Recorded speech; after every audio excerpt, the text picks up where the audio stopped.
ನಮಸ್ಕಾರ. ನೀವು ನಿಮ್ಮ ಎಕ್ಸನ್ನು ಮಿಸ್ ಮಾಡ್ಕೋತಾ ಇದ್ದೀರಾ.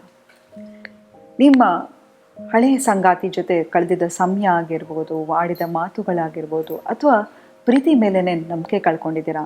ಹಾಗಿದ್ರೆ ಈ ವಿಡಿಯೋವನ್ನು ಖಂಡಿತವಾಗ್ಲೂ ನೋಡಿ. ಏನಾಗತ್ತಪ್ಪ ಅಂತ ಹೇಳಿದ್ರೆ, ನಾವು ಒಂದು ಸಂಬಂಧಕ್ಕೆ ಇಳಿದಾಗ ಆ ಸಂಬಂಧ ಶುರುಗೆ ತುಂಬಾ ಚೆನ್ನಾಗಿರುತ್ತೆ.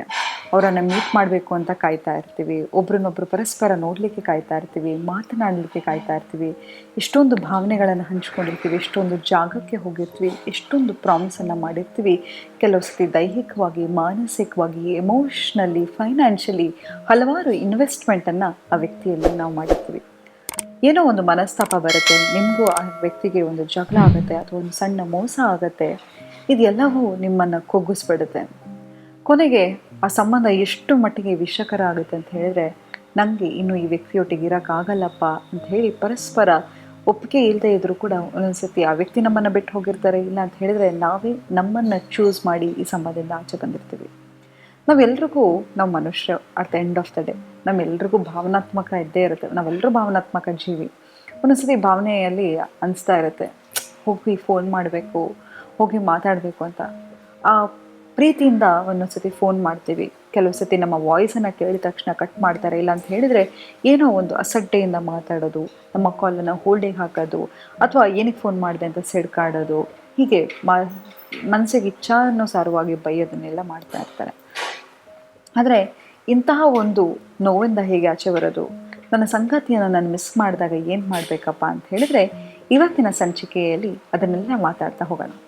ಮೊದಲನೇದಾಗಿ, ನಿಮ್ಮ ಸಂಗಾತಿಯನ್ನು ನೀವು ಮಿಸ್ ಮಾಡ್ತಾ ಇದ್ದರೆ, ಅವರೊಟ್ಟಿಗೆ ಕಳೆದ ಸಮಯವನ್ನು ಮಿಸ್ ಮಾಡ್ತಾ ಇದ್ದರೆ, ನಮ್ಮ ಮನಸ್ಸು ಎಷ್ಟು ಮುಗ್ಧ ಅಂತ ಹೇಳಿದರೆ, ನಾವು ಒಳ್ಳೆಯದನ್ನು ಮಾತ್ರ ನೆನೆಸ್ಕೋತೀವಿ. ಆದರೆ ಅವ್ರು ಮಾಡಿರ್ತಕ್ಕಂತಹ ಮೋಸ, ಅವಮಾನ, ಅವಾಚ್ಯ ಶಬ್ದಗಳಲ್ಲಿ ಬೈಯೋದು, ಕೆಟ್ಟದಾಗಿ ನಮ್ಮೊಟ್ಟಿಗೆ ನಡ್ಕೊಂಡಿರೋದು, ಅಥವಾ ಬೇರೆಯವ್ರ ಹತ್ರ ಹೋಗಿ ನಮ್ಮ ಬಗ್ಗೆ ಕೆಟ್ಟದಾಗಿ ಮಾತಾಡೋದು, ಇದೆಲ್ಲವನ್ನು ನಾವು ಮರ್ತು ಬಿಡ್ತೀವಿ. ಹಾಗಾಗಿ ಆ ಥರ ನಿಮಗೆ ನೆನಪಾದ ಕೂಡಲೇ ಈ ರೆಡ್ ಫ್ಲ್ಯಾಗ್ಗಳನ್ನು ಬರೀರಿ.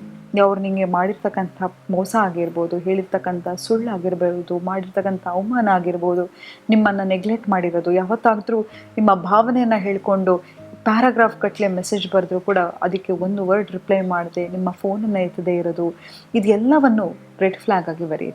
ಪ್ರತಿ ಸತಿ ನಾನು ಹೋಗಿ ಅವರಿಗೆ ಮಾತಾಡಬೇಕು, ಮೆಸೇಜ್ ಮಾಡಬೇಕು ಅಂದಾಗ ಇದೆಲ್ಲವನ್ನು ನೆನಪಿಸ್ಕೊಳ್ಳಿ. ಆಗ ನಿಮಗೆ ನೀವು ನಿಮ್ಮ ಎದೆ ಮೇಲೆ ಕೈ ಇಟ್ಕೊಂಡು, ನಾನು ನಿನ್ನ ಜೊತೆ ಇದ್ದೀನಿ, ನಾನು ನಿನ್ನ ಹೆಚ್ಚಾಗಿ ಪ್ರೀತಿಸ್ತೀನಿ, ನಿಮಗೆ ಎಲ್ಲಿ ಮರ್ಯಾದೆ ಇರಲ್ವೋ ಅಲ್ಲಿ ನಾನು ಒಂದು ಕ್ಷಣ ಕೂಡ ಎಮೋಷನ್ಸನ್ನು ಇನ್ವೆಸ್ಟ್ ಮಾಡಲ್ಲ, ನಾನು ನಿನ್ನ ಮರ್ಯಾದೆ ಕೊಡ್ತೀನಿ ಅಂತ ಹೇಳಿ ನಿಮ್ಮನ್ನು ನೀವು ಚೂಸ್ ಮಾಡ್ಕೊಳ್ಳಿ. ಇದರಿಂದ ನಿಮ್ಮ ಮೇಲಿರ್ತಕ್ಕಂಥ ನಿಮ್ಮ ಕಾನ್ಫಿಡೆನ್ಸ್ ಕೂಡ ಹೆಚ್ಚುತ್ತೆ. ಕೊನೆಗೆ ನಿಮ್ಮ ಮೇಲೆ ನಿಮಗೆ ಎಷ್ಟು ಪ್ರೌಡ್ ಫೀಲಿಂಗ್ ಆಗುತ್ತೆ. ನಂತರ ನಾವೇನು ಮಾಡ್ತೀವಿ ಅಂತ ಹೇಳಿದರೆ, ಎಷ್ಟೋ ಸತಿ ಅನ್ಕೋತೀವಿ ಮತ್ತೆ ಆ ಸಮಯ ಬಂದೇ ಬರುತ್ತೆ ಅಂತ. ಈಗ ನನ್ನ ಹತ್ರ ಒಂದು ಗಾಜಿನ ಬೌಲ್ ಇರುತ್ತೆ, ಕೆಳಗೆ ಬೀಳಿಸ್ಬಿಡ್ತೀನಿ, ಹೊಡೆದೋಗುತ್ತೆ, ಮತ್ತೆ ಅದನ್ನೆಲ್ಲ ಗಮ್ ಹಾಕಿ ಅಂಟಿಸ್ತೀನಿ. ಅದು ಆ ಮೊದಲನೇ ರೂಪಕ್ಕೆ ಬರಲಿಕ್ಕೆ ಸಾಧ್ಯನಾ? ಇಲ್ಲ ಅಲ್ವಾ?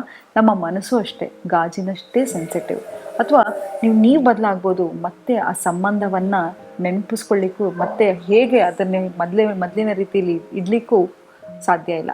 ಇನ್ನೂ ವರ್ಸ್ಟ್ ಆಗ್ತಾ ಹೋಗುತ್ತೆ. ಪ್ರತಿ ಸತಿ ನೀವು ವಾಸಿಯಾಗಲಿಕ್ಕೆ ಇಷ್ಟೊಂದು ಟೈಮ್ ತೊಗೊಂಡಿರ್ತೀರಾ, ಮತ್ತೆ ಆ ಕೂಪಕ್ಕೆ ಬಿದ್ದರೆ ನಿಮ್ಮನ್ನು ನೀವು ವಾಪಸ್ ಕರ್ಕೊಂಬರ್ಲಿಕ್ಕೆ ತುಂಬಾ ಟೈಮ್ ತೊಗೊಳುತ್ತೆ. ಹಾಗಾಗಿ ಅಂಥ ತಪ್ಪನ್ನು ಮಾಡಿಬಿಡಿ.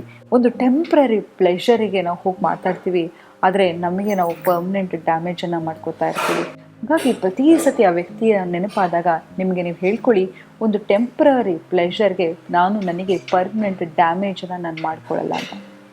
ಮತ್ತು ಏನು ಅಂತ ಹೇಳಿದ್ರೆ, ಅವರನ್ನು ಸೋಷಿಯಲ್ ಮೀಡಿಯಾದಲ್ಲಿ ನೋಡೋದಾಗಿರ್ಬೋದು, ಅಥವಾ ಅವರ ಫ್ರೆಂಡ್ಸ್ ಹತ್ರ ಹೋಗ್ಬಿಟ್ಟು ಅವ್ರ ಬಗ್ಗೆ ಕೇಳೋದಾಗಿರ್ಬೋದು. ನಿಮ್ಮ ಫ್ಯಾಮಿಲಿ ಮೆಂಬರ್ಸಿಗೆ ಯಾರಾದ್ರು ಫ್ರೆಂಡ್ಸ್ ಇದ್ದರೆ ಅವರ ಬಗ್ಗೆ ಕೇಳೋದನ್ನು ಮಾಡಬೇಡಿ. ನಿಮಗೆ ಏನು ಕ್ಯೂರಿಯಾಸಿಟಿ ಅಂತ ಹೇಳಿದ್ರೆ, ಮತ್ತೆ ಅವ್ರಿಗೆ ಯಾರು ಸಿಕ್ಕಿದ್ರಾ ಅಂತ ನೋಡಿ.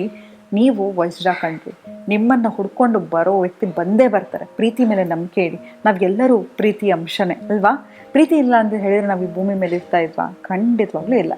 ಸೊ ನಿಮ್ಮನ್ನು ಪ್ರೀತಿ ಮಾಡ್ತಕ್ಕಂಥ ವ್ಯಕ್ತಿ ಖಂಡಿತವಾಗ್ಲೂ ಬರ್ತಾನೆ ಅಥವಾ ಬರ್ತಾಳೆ. ಆದರೆ ನೀವು ಫಸ್ಟ್ ನಿಮಗೆ ನೀವು ಪ್ರೀತಿಸ್ಕೊಳ್ಳಿ. ಪ್ರೀತಿಯೊಂದು ಕೊಡೋ ವಸ್ತು ಹೊರತು ಕೇಳೋ ವಸ್ತು ಅಲ್ಲ. ನಮ್ಮ ಹತ್ರ ಏನಿರಲ್ವೋ ಅದನ್ನು ನಾವು ಕೇಳ್ತೀವಿ ಅಲ್ವಾ?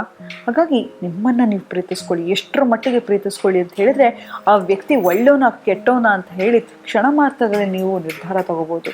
ಅಷ್ಟರ ಮಟ್ಟಿಗೆ ನಿಮ್ಮನ್ನು ನೀವು ಪ್ರೀತಿಸ್ಕೊಳ್ಳಿ, ನಿಮ್ಮನ್ನು ನೀವು ಚೂಸ್ ಮಾಡ್ಕೊಳ್ಳಿ, ನಿಮ್ಮ ಮೇಲೆ ನೀವು ಹೆಚ್ಚಾಗಿ ಗೌರವವನ್ನು ಇಟ್ಕೊಳ್ಳಿ. ಆಗ ಖಂಡಿತವಾಗ್ಲೂ ನೀವು ಯಾರೋ ನನ್ನ ಬಿಟ್ಟು ಹೋಗ್ಬಿಡ್ತಾರೆ, ನಾನು ಒಂಟಿಯಾಗಿರ್ತೀನಿ, ಈ ಎಲ್ಲ ಭಯದಿಂದ ನೀವು ಆಚೆ ಬರ್ಬೋದು. ಹಾಗಾಗಿ ಮೊದಲನೇದಾಗಿ ಅವರ ಬಗ್ಗೆ ಕೇಳೋದಾಗಿರ್ಬೋದು, ಅವರ ಬಗ್ಗೆ ನೋಡೋದಾಗಿರ್ಬೋದು, ಎಲ್ಲ ಕಡೆ ಬ್ಲಾಕ್ ಮಾಡಿಬಿಡ್ರಿ.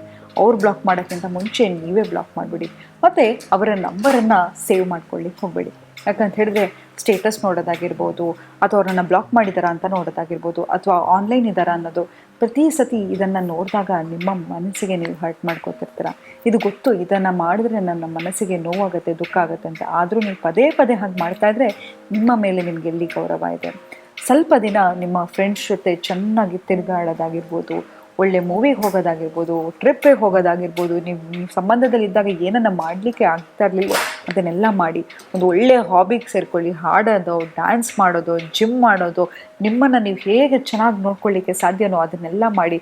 ನಾನು ನಿಮಗೆ ಬೆಟ್ ಕಟ್ತೀನಿ, ಎಷ್ಟೇ ವರ್ಷದ ಸಂಬಂಧ ಆಗಿರಲಿ 6 ತಿಂಗಳಲ್ಲಿ ನೀವು ಆಚೆ ಬಂದು ಮತ್ತೆ ಅದಕ್ಕಿಂತ ಅದ್ಭುತವಾದ ವ್ಯಕ್ತಿ ನಿಮ್ಮ ಲೈಫಲ್ಲಿ ಬಂದೇ ಬರ್ತಾರೆ. ನೀವು ಅದಕ್ಕಿಂತ ಚೆನ್ನಾಗಿದ್ದೇ ಇರ್ತೀರಾ. ಒಂದು ನೋಡಿ, ಯಾವತ್ತೂ ತಿಳ್ಕೊಳ್ಳಿ, ಯಾವ ವ್ಯಕ್ತಿ ನಿಮ್ಮ ಕಣ್ಣಲ್ಲಿ ನೀರು ಹಾಕ್ಸಿದಾರೋ ಅವ್ರು ಒಳ್ಳೆ ವ್ಯಕ್ತಿ ಅಲ್ಲ. ಒಂದು ದಿನ ನೀವು ಎಷ್ಟರ ಮಟ್ಟಿಗೆ ಬೆಳಿಬೇಕು ಅಂತ ಹೇಳಿದ್ರೆ, ಒಬ್ಬ ಇಂಥ ವ್ಯಕ್ತಿನ ನಾನು ಕಳ್ಕೊಂಡ ಅಂತ ಅವರು ನಿಮ್ಮ ಬಗ್ಗೆ ನೆನೆಸ್ಕೊಂಡು ಅಳಬೇಕು. ಅಷ್ಟರ ಮಟ್ಟಿಗೆ ಸಾಧನೆ ಮಾಡಿ ಅಂತ ಹೇಳ್ತಾ ಇವತ್ತು ಸಂಚಿಕೆ ಮುಕ್ತಾಯಗೊಳಿಸ್ತಿದ್ದೀನಿ. ಧನ್ಯವಾದಗಳು.